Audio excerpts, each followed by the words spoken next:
આમ આદમી પાર્ટીના જિલ્લા પ્રમુખ પિયુષ પટેલની આગેવાનીમાં જિલ્લા કલેક્ટરને આપેલા આવેદનપત્રમાં જણાવ્યું હતું કે મનરેગા યોજના હેઠળ ગ્રામ્ય વિસ્તારમાં લોકોને રોજગારી મળતી રહે તે માટે વિકાસના વિવિધ કામો ગામ લોકો મારફતે કરાવવાની કેન્દ્ર સરકારની યોજના છે.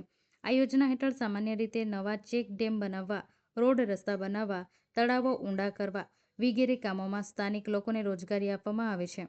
કેન્દ્ર સરકારની આ યોજનાનું આ વર્ષનું કુલ બજેટ 86,000 કરોડ રૂપિયાનું છે, પરંતુ ખોટા બિલો રજૂ કરીને ગરીબ ગ્રામવાસીઓને અધિકારોના કરોડો રૂપિયાની ઉચાપત કરવાનું કામ ભાજપ સરકારના મંત્રી બચુ ખાબડ અને તેમના પરિજનોને કરેલ છે.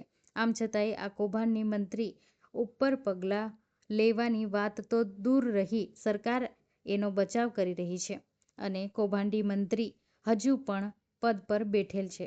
વળી જો 3 ગામોમાં જ કરોડો રૂપિયાનું કૌભાંડ થયું હોય તો તમામ તાલુકાઓમાં મળી આ કૌભાંડ કેટલું મોટું હશે, જેથી આ કૌભાંડી મંત્રીને તાત્કાલિક પદભ્રષ્ટ કરી તેની સામે સઘન તપાસ બેસાડવામાં આવે તેવી માંગ કરાઈ છે.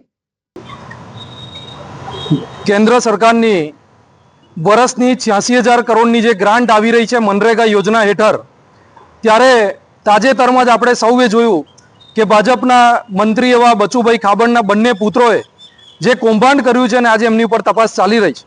ત્યારે આમ આદમી પાર્ટીએ સમગ્ર ગુજરાતની અંદર મુખ્યમંત્રીને સંબોધી અને દરેક જિલ્લા કલેક્ટર કચેરીશ્રીએ આવેદનપત્ર પાઠવ્યું છે કે આમાં બચુભાઈ ખાબડને જે એમના પદ ઉપરથી એમને હટાવવામાં આવે મંત્રી પદ ઉપરથી, તો જ આની તથ્યતા રાખી અને તપાસ થશે એવું સ્પષ્ટપણે માનવું છે. પરંતુ સમગ્ર ગુજરાતમાં તો ખાલી 2 જ કૌભાંડીઓ પકડાયા છે અને એક જ મંત્રીના 2 પુત્રો પકડાયા છે.